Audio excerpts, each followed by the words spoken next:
Hello दोस्तों, नमस्कार दोस्तों। हमारे यूट्यूब चैनल पर आप सभी का स्वागत है। आज हम लेकर के आए हैं बहुत ही मोस्ट इम्पोर्टेंट जी के। इसमें हमने कई किताबों का निचोड़ लिया हुआ है, तो इसमें जो है बहुत ही अच्छे अच्छे क्वेश्चन है। आपको वीडियो फुल वॉच करना है जिससे आपको इससे ज़्यादा से ज़्यादा लाभ मिल सके। तो चलिए देर ना करते हुए क्वेश्चन स्टार्ट करते हैं। पहला क्वेश्चन है, मिस किम कैंपबेल किस देश की प्रथम महिला प्रधानमंत्री हैं? तो यह जो है कनाडा की प्रथम महिला प्रधानमंत्री हैं। अनसॉलिसिटेड ईमेल को क्या कहते हैं? तो अनसॉलिसिटेड ईमेल को हम स्पैम मेल कहते हैं। प्रेजेंटेशन यानी स्लाइड्स को तैयार करने के लिए सामान्यतः कौन सा एप्लीकेशन प्रयोग किया जाता है? तो प्रेजेंटेशन या स्लाइड्स को तैयार करने के लिए हम पावर पॉइंट एप्लीकेशन का प्रयोग करते हैं। किस एप्लीकेशन का? पावर पॉइंट एप्लीकेशन का प्रयोग करते हैं। अगला क्वेश्चन है, युआन कहाँ की मुद्रा है? तो युआन जो है वह चीन की मुद्रा है। जैसे हमारे भारत की मुद्रा रुपया है, वैसे ही युआन जो है वह चीन की मुद्रा है। सामान्यतः बैंक सावधि जमा अधिकतम कितनी अवधि के लिए स्वीकार करते हैं? तो अधिकतम 10 वर्ष तक जमा करने के लिए स्वीकार करते हैं। बैंकिंग परिचालनों में हम बहुत बार CBS शब्द पढ़ते हैं। CBS शब्द में सी से क्या शब्द बनता है? तो सी से जो है कोर बनता है। ठीक है, CBS का जो फुल फॉर्म हो जाएगा वह हो जाएगा आपका कोर बैंकिंग सेक्टर।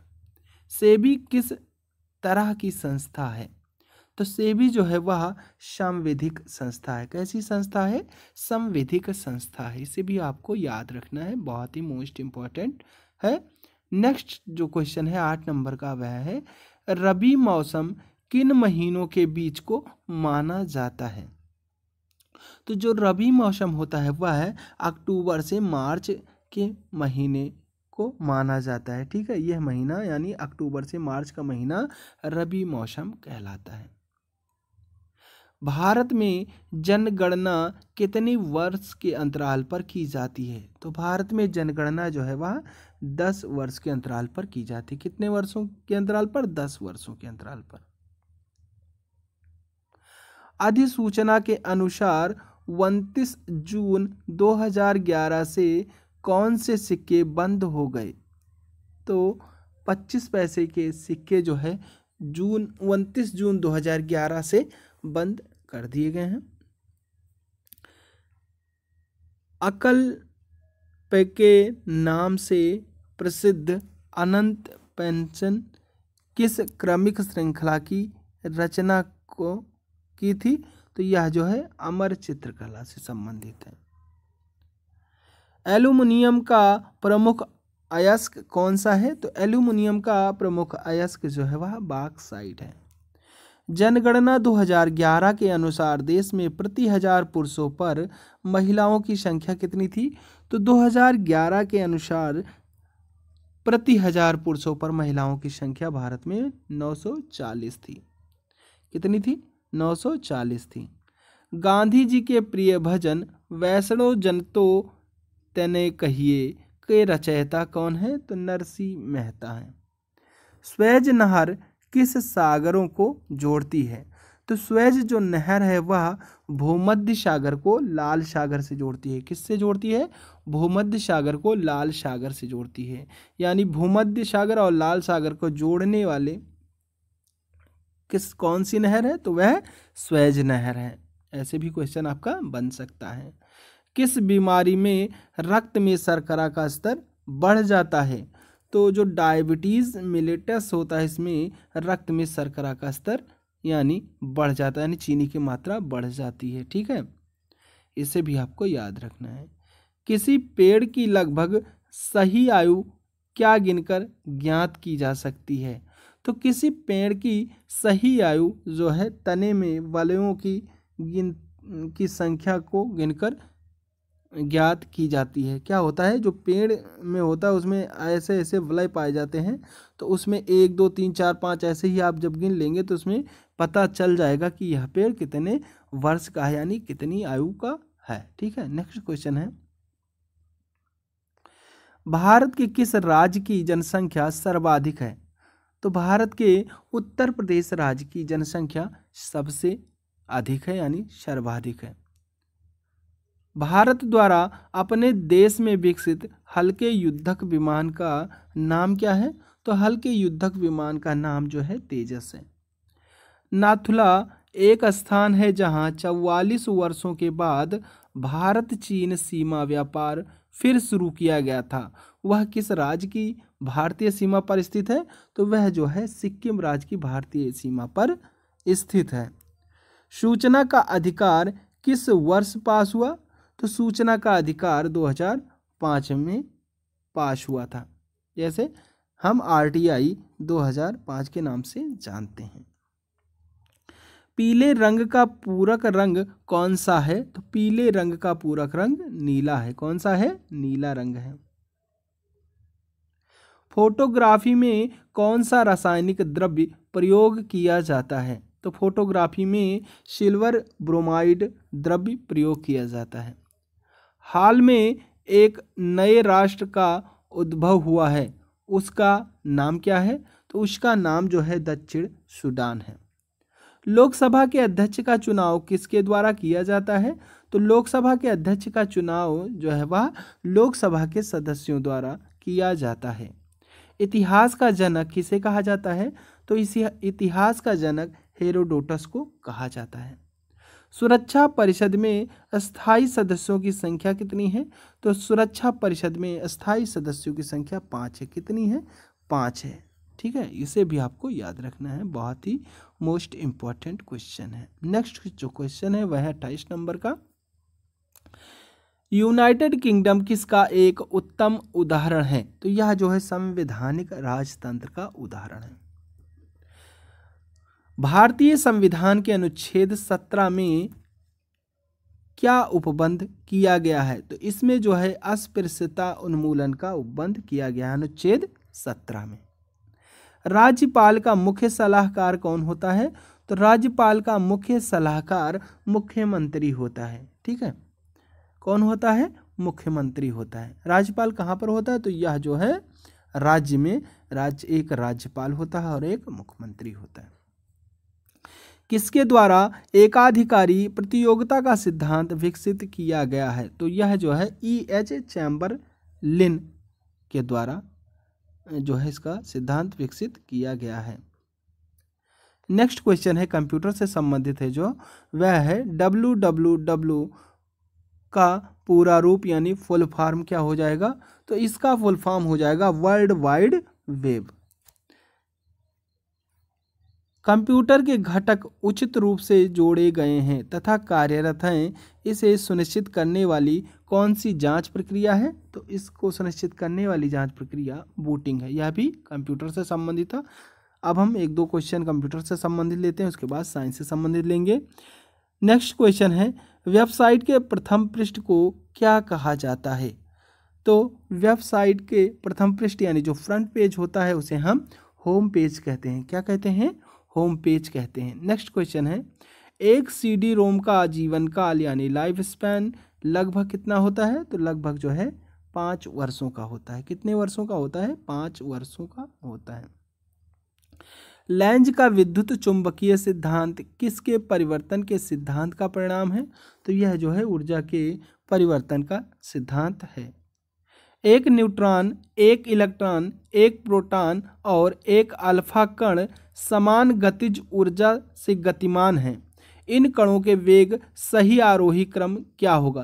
तो इसका सही आरोही क्रम अल्फा कण, न्यूट्रॉन, प्रोटॉन, इलेक्ट्रॉन हो जाएगा। कांच, हीरा और जल में प्रकाश के वेग का सही अवरोही क्रम क्या होगा? तो हीरा, कांच, जल हो जाएगा।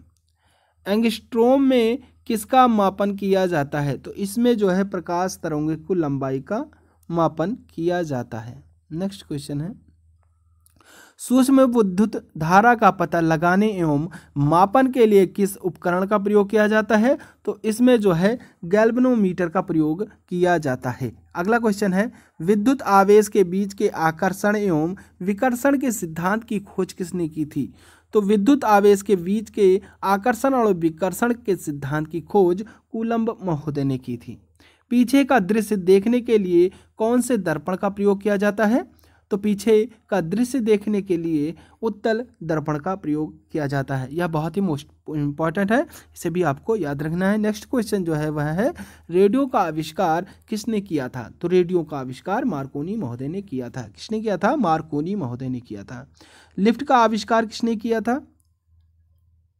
तो लिफ्ट का आविष्कार E.G. ओटिस ने किया था। यह जो है 1852 ईस्वी में इन्होंने किया था। किसका? लिफ्ट का आविष्कार। प्रकाश के मापन से संबंधित भौतिकी की शाखा को क्या कहते हैं? तो भौतिकी की शाखा को फोटोमेट्री कहते हैं। क्या कहते हैं? फोटोमेट्री कहते हैं। पृथ्वी का ऊपरी वायुमंडल सूर्य की ऊर्जा का कुल कितना भाग अंतरिक्ष में प्रतिबिंबित है करता है? तो वह जो है 1/3 प्रतिबिंबित करता है। नेक्स्ट क्वेश्चन है, विद्युत बल्ब के निर्माण में किन गैसों के संयोजन का प्रयोग किया जाता है? तो ऑक्सीजन और आर्गन गैसों का संयोजन कर प्रयोग किया जाता है। चुंबकीय तीव्रता का मापन किस इकाई में किया जाता है? तो चुंबकीय तीव्रता का मापन जो है वह ओरस्टेड इकाई में किया जाता है। ठीक है। थर्मल आयनीकरण के सिद्धांत का प्रतिपादन करने वाले भारतीय वैज्ञानिक कौन थे? तो यह जो है मेघनाथ साहा थे। ठीक है, इन्होंने थर्मल आयनीकरण के सिद्धांत का प्रतिपादन किया था। ठीक है। 50 नंबर का क्वेश्चन है, किसने और कब सर्वप्रथम परावैंगनिक किरणों का अवलोकन किया था? तो जोहान विल्हेल्म रिटर ने 1801 ईस्वी में सर्वप्रथम परावैंगनिक किरणों का अवलोकन किया था। ठीक है। सामान्य परिस्थितियों में हवा में ध्वनि का वेग कितना होता है? तो सामान्य परिस्थिति में अगर देखा जाए तो हवा में ध्वनि का वेग जो है वह 300 मीटर प्रति सेकंड होता है। इकाइयों की अंतर्राष्ट्रीय प्रणाली में मूल इकाइयां कितनी हैं? तो मूल इकाइयां जो है 6 हैं। कितनी हैं? 6 हैं। विद्युत आवेश का पता लगाने के लिए किस उपकरण का प्रयोग किया जाता है? तो विद्युत आवेश का पता लगाने के लिए इलेक्ट्रोस्कोप एक उपकरण है जिसका प्रयोग विद्युत आवेश का पता लगाने के लिए किया जाता है। इसे भी आपको याद रखना है। अगला क्वेश्चन है, किस लेंस का उपयोग करते हुए निकट दृष्टि दोष दूर किया जा सकता है? तो अवतल लेंस का उपयोग करते हुए निकट दृष्टि दोष दूर किया जाता है। अब आइए हम देखते हैं कि निकट दृष्टि दोष और दूर दृष्टि दोष किसे कहते हैं। तो जो निकट दृष्टि दोष होता है उसमें क्या होता है कि हमें दूर की वस्तुएं नहीं दिखती हैं, और जो दूर दृष्टि होता है उसे वहाँ पर हमें पास की वस्तुएं नहीं दिखती हैं। यह अपोजिट है। इसे आपको बहुत ही ध्यान से याद रखना है, क्योंकि हम अधिकतर जा कर के एग्जाम्स में उल्टा लगा कर चले आते हैं और वह हमारे क्वेश्चन गलत हो जाता है। ठीक है। तो जब दूर दृष्टि पूछे तो नज़दीक हो जाएगा, और जब निकट दृष्टि पूछे तब दूर दृष्टि हो जाएगा। ठीक है। कूलम्ब किसकी इकाई है? तो कूलम्ब जो है विद्युत आवेश की इकाई है।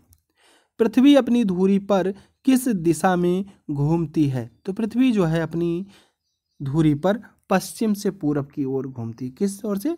पश्चिम से पूरब की ओर घूमती है। ठीक है। कौन सा ग्रह अपनी धुरी पर पूरब से पश्चिम की ओर घूर्णन करता है यानी घूमता है? तो शुक्र जो है वह अपनी धुरी पर पूरब से पश्चिम की ओर घूमता है, लेकिन जो पृथ्वी है वह पश्चिम से पूरब की ओर घूमती है। इसे भी आपको याद रखना है। ठीक है। अगला क्वेश्चन है, सूर्य में कौन सी गैस सर्वाधिक मात्रा में पाई जाती है? तो सूर्य जो है उसमें सर्वाधिक मात्रा में हाइड्रोजन गैस पाई जाती है। कौन सी पाई जाती है? सबसे अधिक मात्रा में हाइड्रोजन गैस पाई जाती है। पृथ्वी से दिखाई देने वाला, मतलब हम ये पृथ्वी है, यहाँ से दिखाई देने वाला सबसे चमकीला ग्रह कौन सा है? तो पृथ्वी से देखने में सबसे चमकीला ग्रह जो है वह शुक्र है। कौन सा ग्रह है? शुक्र है। ठीक है। हमारे सौरमंडल का सबसे चमकीला तारा कौन सा है? तो हमारे सौरमंडल का सबसे चमकीला तारा साइरियस है। कौन सा है? साइरस है। ठीक है। अब अगर ग्रह की बात करता है तो आपको शुक्र लगाना है, लेकिन यहीं पर अगर चमकीला तारा की बात करता है तो आपको साइरस पर लगाना है। ठीक है। तो आज के लिए बस इतना ही। नेक्स्ट प्रैक्टिस सेट देखने के लिए आप हमारे चैनल को सब्सक्राइब कर लीजिएगा, क्योंकि हम यहाँ पर डेली बहुत ही बेहतरीन वीडियो लेकर के आते हैं, जो मतलब क्वेश्चन अधिक बार पूछे गए हैं हम वही क्वेश्चन लेकर के आते हैं। तो आप इस चीज़ के लिए आप हमारे चैनल को सब्सक्राइब कर बेल आइकन प्रेस कर सकते हैं और लोगों में ये वीडियो शेयर भी कर सकते हैं, जिससे और लोगों को भी इससे फ़ायदा मिल सके। तो चलिए, थैंक यू। जय हिंद, जय भारत।